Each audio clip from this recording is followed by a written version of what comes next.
Consistent. All right, welcome back, everyone. My name is Chris Martinez, and you guys know Zach.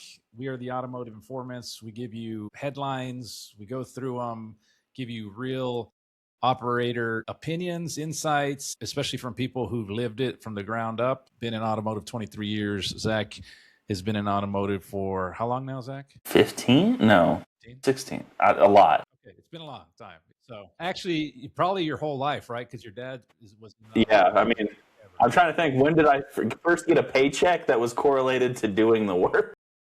Yeah, so you've been there a while, but let's get right into it. So we've got a bunch of topics to kind of discuss. Let's roll into the first one that I read from the Detroit Free Press, basically saying the automotive industry may be looking at the biggest disruption since the rise of Japanese imports from the 1970s. So, and what they're alluding to is the Chinese OEMs trying to come into the US and just take market share. And right now, when you think about China, they already control the EV battery supply chain, refining accounts. They account for over 60% of EV sales worldwide. And so if they come in the US, could they overtake Tesla and everyone else that's in the marketplace, like Rivian, who's, just trying to get started, and Lucid and all these other EV type companies? What do you think?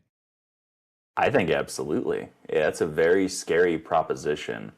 I'll go off on a little bit of a tangent here with it, but I've seen out of China, China really worked hard to capture the micromobility space. Think like e-bikes and small electric vehicles, personal transport. And I think that a lot of that, yes, while it may have been profitable for them, I think a lot of it was also figuring out the logistics. Because if you look at it, that's an insane model where you can hop on Amazon, you can go online, you can get it shipped over to you. They've got warehouses and distribution hubs. I mean, it's very similar to like the CarMax model, for example, hub and spoke. But I think that they would crush it if we allow them to. And, for a lot of automakers that charge a premium price for their cars that also, let's face it, aren't built in America, it's a scary thought. There's something to be said, right? You think about labor specifically. So look, average income for Chinese citizen, what do you think their average income is for the year, annual income? What do you think? Oh, gee. Just take a guess. I'd say, I don't know, 50, 60,000 a year. 1,500 a year. That's the average income for a Chinese citizen. Now, Wow.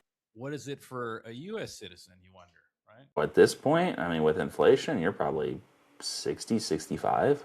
Yeah, 65 to 67,000. So think about how much cheaper you can build a vehicle. You A can't lot cheaper. compete. You can't compete in those economics. You know what I'm saying? So it's a real threat. You think about how much cheaper they could price a car. It's already happening in the UK, where they've actually basically told the Chinese that, hey, you got to raise your prices before you sell them here.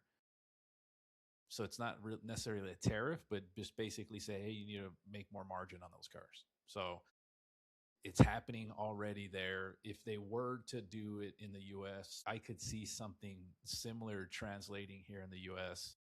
Mm-hmm. But, it could be some real big disruption, not only because the cost to build is so much less expensive, but they own the infrastructure.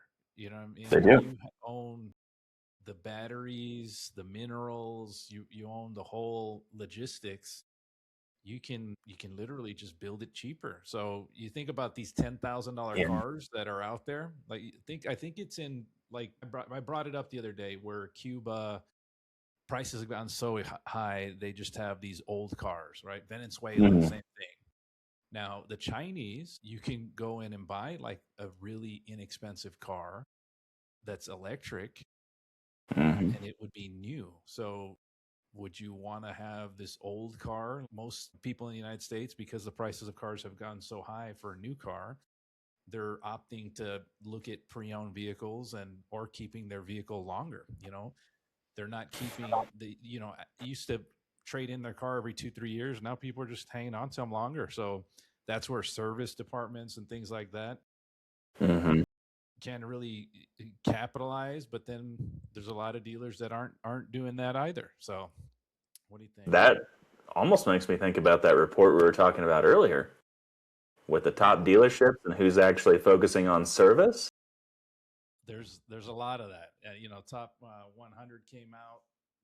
We can jump right into that, but I don't know if you had any more to add on the Chinese. I think it's a big topic that I don't think people stand from a consumer standpoint. I understand it. Like, hey, look, I'm going to be buying 3 kids cars at some point, and they're all back to back. So wouldn't I like to have a less affordable or a better affordable option for my children to get them in a vehicle? My biggest thought here, a little controversial, right? Do you remember whenever Ford was going to invest 15 billion or something ridiculous into a plant in China? And everybody got all up in arms about it and then complained, but Ford still spent all this money and then sent basically all their patents and equipment and everything over there. But then Ford wants to bitch and complain that, the US doesn't do enough for them. So funny how that works. Irony. But the other side makes me think, what if this was kind of the plan all along? So we see China tighten down on Taiwan, right? Some geopolitics thrown in here because why not? Let's make it spicy. And then you look at that causing the cost of chips, control modules, and everything else to go up. Then you look at everybody manufacturing all of their small parts in China. Kind of seems really damn convenient that that's now the country that's saying, hey, well, we can make everything cheaper than you can, and by the way, we control your prices otherwise. So Yeah. that's my conspiracy. Well, who knows? We'll see what happens at this meeting. Trump went to China this week with 30 of the most powerful CEOs in the country. Collectively, they're all combined net worth is like $20 trillion or something crazy like that. So we'll see. I don't know. I think there was some reports. I forgot. I don't know what article I read where they said automotive sectors begging Trump not to. Forgot exactly. I don't want to misquote what I read, but it's something to the effect like, "Hey, look, don't throw the automotive manufacturing under the bus. Like, keep the automotive manufacturing division in the U.S. strong." So I don't But know. We'll see. it's tough. It's like a bad ex-girlfriend in a toxic relationship. It is. The automotive industry here, it's toxic and it just continues to hurt everybody and hurt itself and hurt the relationship between consumers and auto manufacturers. But then it just says, no, I won't mistreat you again anytime the U.S. starts looking elsewhere. So which one is it? Yeah, who knows? And of course, there's hey, look, you know what they did with TikTok, right? That Yeah. the Chinese can't own it because they're listening to your conversations, and you're like, well, who's worse? Because last I checked, listen to everybody's conversation in the U.S. too. Right. Does it matter? What reasonable expectation of privacy do we have at this point? Come on now. How many leaks have been out there with all these major credit companies? I mean, it's Yeah. hard to say. I mean, everyone's basically their information is out there in the public. What was interesting is some bills that are trying to get passed to add more security. They frame it security, but more optics on the American people by adding more cameras. Because you look at what's going on in China with as many cameras that they have, super clean, super tight, but at what cost? You move something a certain way, and they immediately text you saying, "Hey, look, you got a fine for $40 or $100 because you did this, or we saw you jaywalk, and this is a fine." And send you a direct text as you're doing whatever you're doing. And so, has crime dropped? Absolutely. But at Yeah. what cost? You can't do it. The feeling you get that someone's looking at your every move would not be something I'd want to do. Did I tell you about what they're doing here in Colorado? What's that? Something similar? So, yeah, we now have cameras. So, you remember the old days where they used to put a plane up and they would track how fast you traveled from point A to point B and estimate your speed to give you a ticket with a trooper on the ground? Now they're doing this with cameras, where if you pass through one toll booth, but then the next toll booth, if they estimate your speed and you're more than 6 miles an hour over, then you automatically get a ticket. Wow. And the camera is your witness, which is my biggest legal, you know, that doesn't qualify as a you You know, know, in Texas, they eyewitness. had a lot of that at some point here, but they've taken out the majority of them down. You used to, if you ran a red light, there was cameras there. They'd find you and they'd send you a It ticket. was found to be illegal because there is no witness to the crime, and a crime requires a witness. A They camera took does them not all. qualify as a witness. I remember it being a big thing here, and they took them all down. So, well, hopefully that doesn't become something normal. But you kind of talked about this one of these topics earlier, the real profit engine in automotive. What is that? That's service. Service, right? So, service and parts. They just announced the top 100 dealer groups in the country. Now, they say top 100 dealer groups, the top 100 dealer groups that reported, because there's Sure. some dealer groups that didn't report, or they don't just include. Who knows? So AutoNation came in at almost $5 billion in revenue in 2025. So $4.84 billion, and the number two spot was about $1 billion away at 3.91 billion. So you think if you're a dealer, and last I checked, Lithia has more stores than AutoNation, right? Yeah, I believe so. They got them by $1 billion. And Lithia, I think, has more luxury stores, if I'm not mistaken. I thought Lithia was mostly luxury. Luxury. I'll do a quick fact check. So Lithia store count versus AutoNation store count. So AutoNation, as of right now, has, it doesn't say. So store count for Lithia, 459 stores. AutoNation comes in at 400 compared to Lithia's. No, it didn't say that. Well, it's not saying it for whatever reason. It's all right. 450 for Lithia. Let's do it. Ask it a different question. So AutoNation comes in at 322. Wow. So 450 cars Lithia has. AutoNation Hmm. has 320. So that's the real story. I don't even know why I didn't mention that in the post I did. I'm gonna have to do a post story on that one. Is this another CarMax and Carvana? Look, think about that. Lithia, 450 stores, and most of them are Highline. 322, so almost 130 more stores. AutoNation got them by almost $1 billion. What's that tell you? Do you think someone needs to tighten up their process? Absolutely, because on the Highline dealers, we both know there's usually more margin. There's usually a lot more margin. Yeah. Well, most of them, they have to get them from overseas and all of that. Yeah, that's just honestly, that's pretty crazy. Yeah, yeah, yeah. AutoNation also makes more in the back end too. I think they beat them substantially there too. So Yeah, AutoNation's, they've got some better, process. It sounds like, or they have a way of, minimizing certain losses. Maybe, I don't know. It's interesting. Almost 130 yeah. more stores versus AutoNation, and AutoNation put up $1 billion more almost. One thing I did notice whenever I worked for an AutoNation dealer was always a very clean process. And I think that kind of alludes more towards why service is so important. I feel like in sales, either kind of, regardless of whether you get the sale or not, it's not really a, long-term relationship because it just isn't compared to how often you're going to come in and get your car serviced or the oil changed or tires. You're not building that long-term rapport until they're ready for another car. Versus service, it's really a lot more about that relationship build and getting that customer to come back and the recurring revenue and driving that, because then it turns them back into sales. Because if they don't like your service department, they're not coming back in for sales. And I think AutoNation really does a good job of capturing that. I mean, especially in their training. You know what I'm thinking is, I think you made some valid points, especially on their training, right? But then I started thinking about the recap to that story that I'm gonna have to, the headline is how did Lithia, or how did AutoNation spank Lithia in service revenue?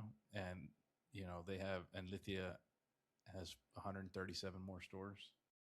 Mm-hmm. I may not use those exact terms, but it's a big, that's a big. I mean, damn. Excuse my language. Like, wow, Yeah. that's a lot. Like, that's not Yeah. just a little bit. What does that math come out to? 137 stores. So so Cross, what was it? multiply, and divide. So what is that? So 4.8 minus 3.9, right? So 4.8 minus Dude, I 3.9. just work on cars. I don't math. That's almost $900 million, right? So Yeah. 900 million. That's just even the sound of that, right? 900 million divided by 137 cars. Every store's averaging, or no, no, no. I'm messing that whole math up. Just to tie, if they wanted it to tie AutoNation, every one of those stores would have to make an additional 6 point. That's not an easy way. That's not easy, sir. I mean, I'm just thinking about my stores that I've ran. And if you were to come in and tap me on the shoulder and say, "Hey, Chris, you've got to do $6.5 million more this year, and you need to figure that out," like, what would how would you take that in service? And not talking sales. I'm saying you need to do this in service. What would you do? Service? That's an extra $550,000 a month. You mean, okay, first off, you need more techs. Second, which that's its own issue right now with hiring. The other side too is how do you drive that business in the door, right? Without your, I think, tires, right? Oil change is a service that's, cheap and affordable for the dealer to do to get people in.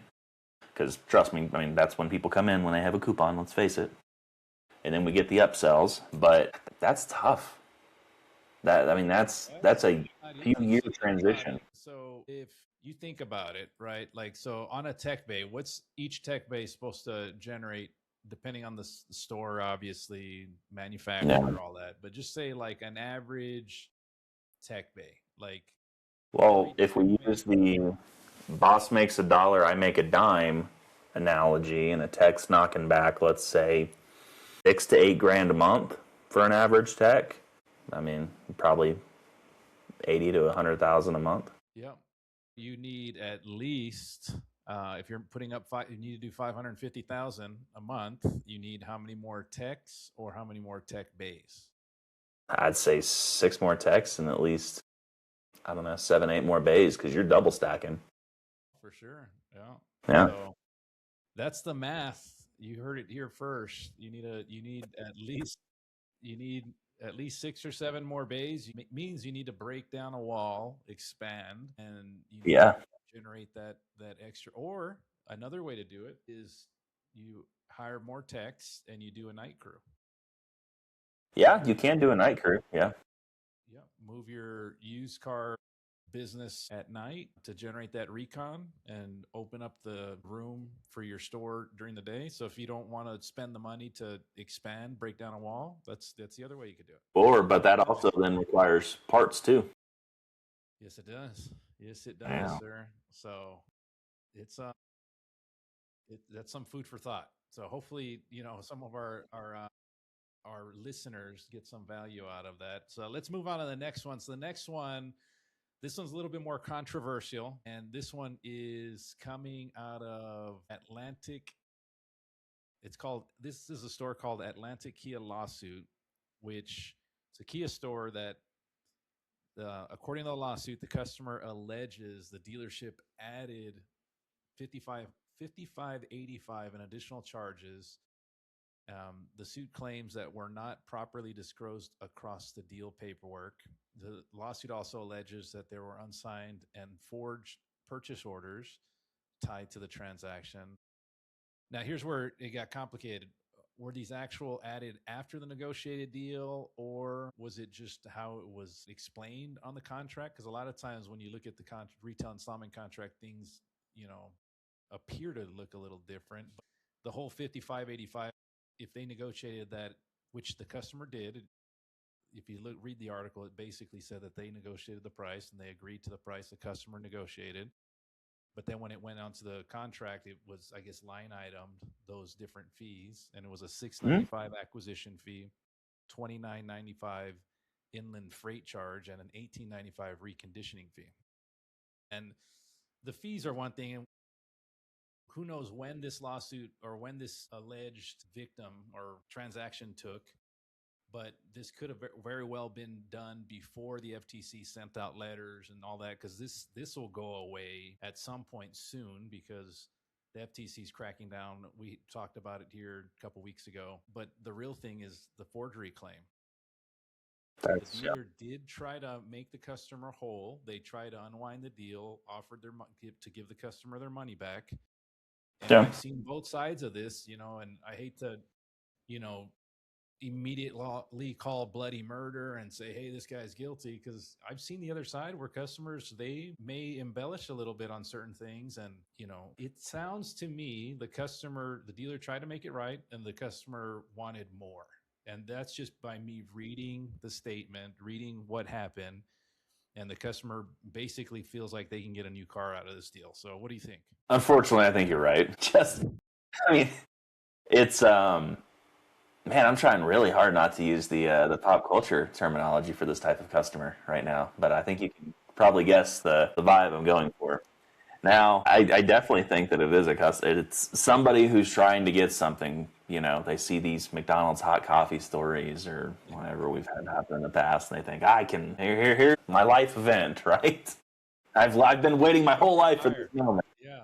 My neck, my back, yes. Hey, yeah. And it sucks, but at the same time, if the forgery claims are true, that's a problem. That's a pretty big issue. And Someone commented on social media and say, Chris, you're really going to go there? And I'm like, look, I'm not saying that any of that's right. If it's true, then, obviously they're going to have their time in court, but I'm not one to say, hey, these people are guilty right out the gate, just because, dealers in general do have a reputation, and it's valid to have that, because there have been bad actors in this industry for a very long time. And it's just part of the nature of what we do. And, unfortunately, as long I know I'm not that type of dealer. I try to, do people right and all of that. But, in Texas here specifically, every store has big addendums. Now with the FTC pushing that to make sure that transparency is there, keep your big addendums, but you got to put it online now. So that's just and the difference. yeah, and I think a lot of the fault here, the issue is almost twofold. I think a lot of consumers are way too trusting and they don't really understand the breakdown of the numbers as they come to them.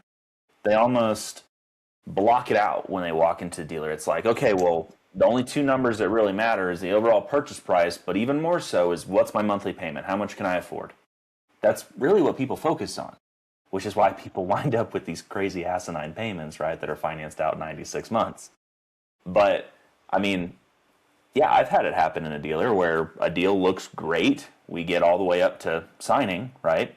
And right before I'm legally locked in, it's, hey, something's not right. Like, I mean, a big one happened at Toyota Plano, which, by the way, still not a fan of those guys. Don't go there. But yeah, they completely screwed up a deal for me, and I'll never go back there because it was pretty shady. Well, and I agree. There are some dealers. I'm not, calling out any specific dealers, but I will. personally, I've been in positions where customers tell you, they didn't tell me about this, oh, this and that, and like stone cold, like lying to your face, telling you that this never happened. And Mm-hmm. luckily, we used to record all those transactions. And so you know, I wouldn't say anything. I'd apologize, say, let me look into it. And then we'd go look at the tape. And guess what? You can clearly see a finance manager saying, hey, this is this warranty. This will take care of that. This is how much it is. Discussing everything about the warranty they bought. And then I go and I show them exactly what happened. And then the customer's like, oh, well, I don't remember that, but can I cancel it? Mm-hmm. And I'm just like, I mean, all you had to do was just say, hey, look, I don't want this. You don't have to come in here and lie.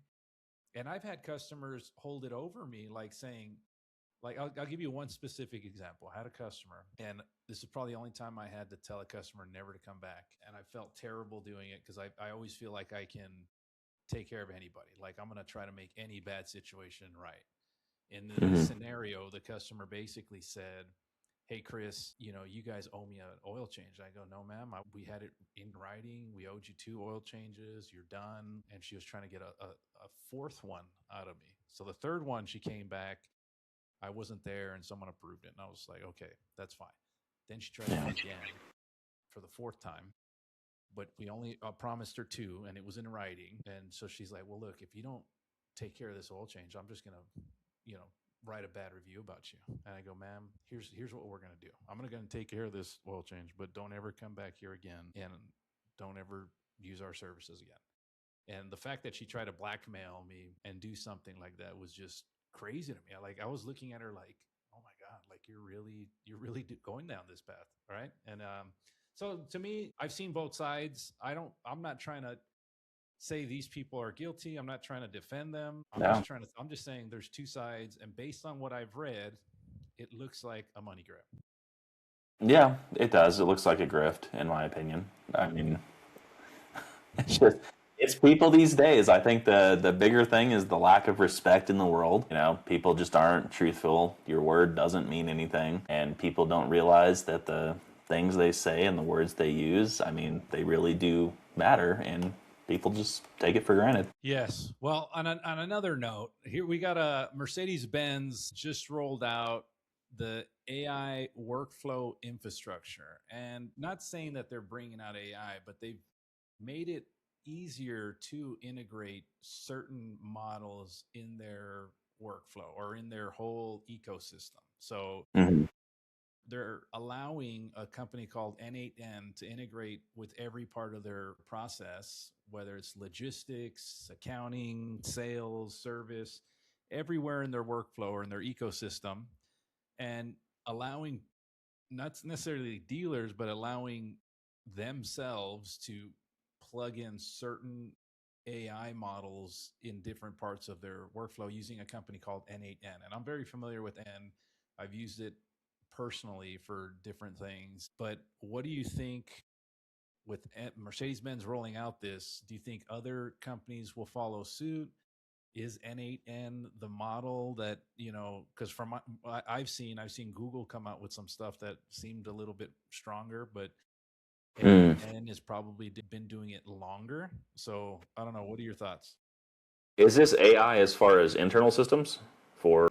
Well, it's really just so N8N's basically for workflow orchestration. So you basically can plug in different APIs and different parts to be almost like a connector. So it can literally Oh, okay. connect. It helps connect and be that bridge for workflows. And it's easy because once you standardize certain things, you can just plug everything in and then you just kind of make it work. It's almost like a switch, right? Think about it like one of those switches, like you have to plug in different, USB cords for different places, and all of a Hmm. sudden now everything works. You know what I'm saying? So Yeah. I'm actually really excited about this. Now, so the company is NAM, right? no, no, N. Okay.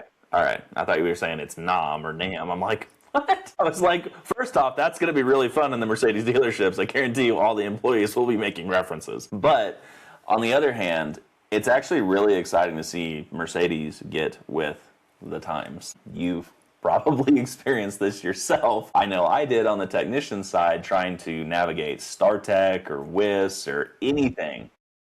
It is these technology and absolutely horrible to navigate. So the fact that they're focused on trying to make things a little bit more streamlined and better integrated, I'm all about it. Yeah, what I think about too is, you know, could they, let this orchestration play out in on a dealer level?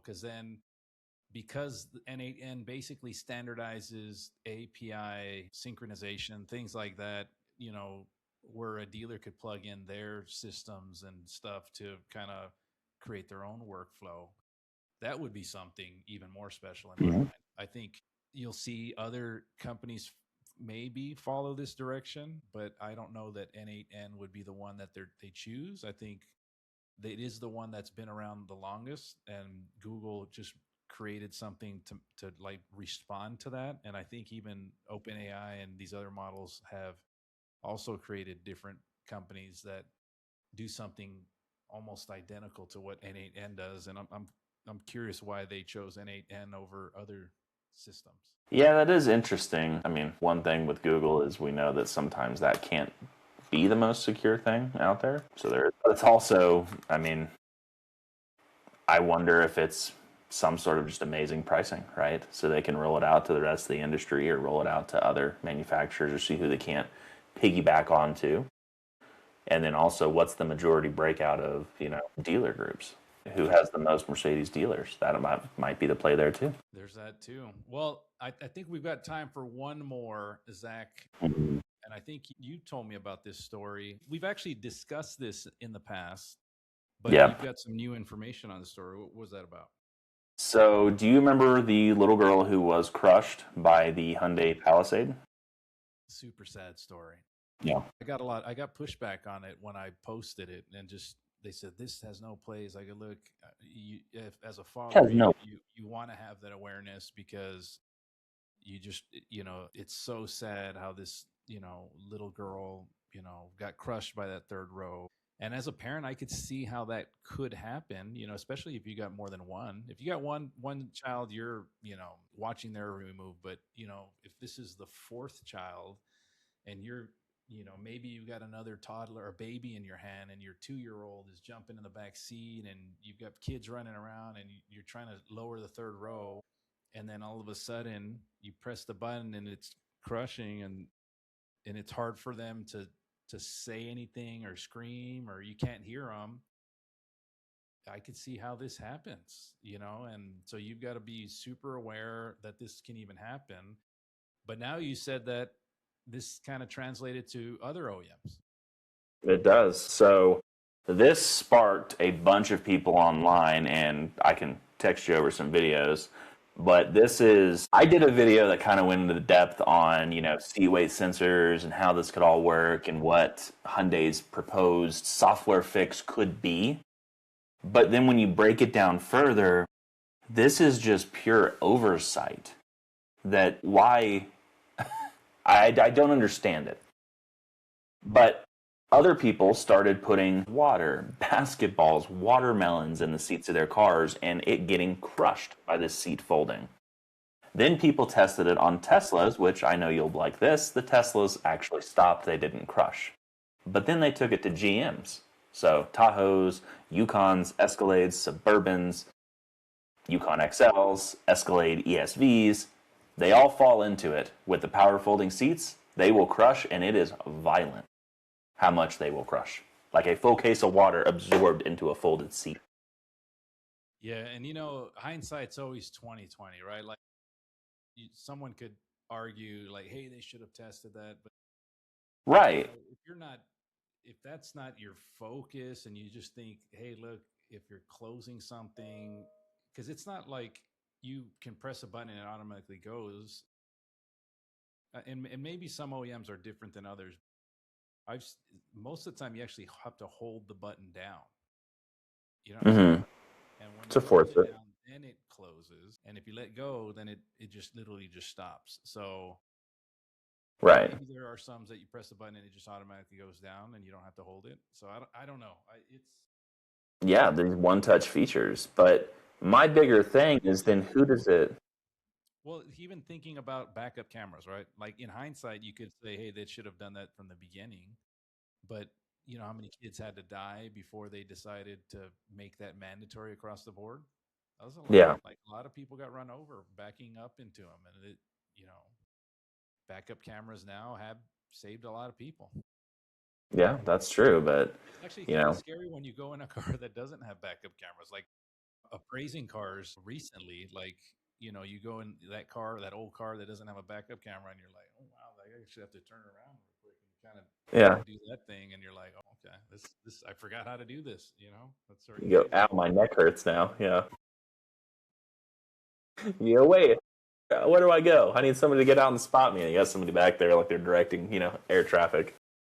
Yeah, but it's unfortunate. I Mhm. hope that I know Hyundai did do some recalls. I hope all the Yeah. other OEMs do follow suit and put some Hmm. safety things in there, because one death was just too many. And I hope that this doesn't happen in the future to anyone else. Being a father myself, that would crush me. I Hmm. couldn't even imagine that happening to my children. So, but I It's do think wild. they'll do the right thing and, put some safeguards in there going forward.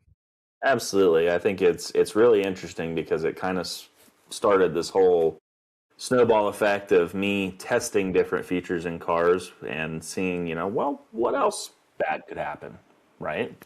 Like you've probably seen Cybertrucks, for example, where people were putting like the hot dog in the folding trunk and seeing like, oh, would it pick off a finger? Similar things to that, and the results are interesting. Yeah, they are. Well, I think that's all we have for today. I think let's kind of just recap everything. We talked about service. We talked about the Chinese coming into the marketplace. We talked about the Truth in Lending Act lawsuit. We talked about how does this all kind of tie together if you were to put in a little bow, and how would you operate your business differently, or how do you learn from it? What are your last 2 minutes? Wow, this is the easiest tie-in I think we've done to date. We see N8N dropping connections and making it easier to integrate things across your dealership platforms, right, and your OEM platforms. So that's going to help out your team. On the same thing with helping out your team, focus on your service department because that's where most of your revenue is going to be coming from and where you're going to build those long-term customer relationships. And if you aren't going to focus on your service department, understand that your sales department's going to get wiped out by these cheap Chinese vehicles coming in and being so cheap that people don't need to come in for service, they just buy a new car. Well, there is that, right? And I won't take it down that dark of a path, but the future looks bright. I think that thinking about the systems, the process, all it leads to is one thing: transparency, reducing friction, really digging into your process to perform at a higher level. When you think about, Lithia just getting crushed by AutoNation, and Lithia's got 137 more stores, and $1 billion, something hard to ignore. Like, you can't just say, it was like by a little bit. It's a lot. And so really digging in into your processes today. Is there really another $6.5 million in revenue that you're just not tapping into? And I Mm-hmm.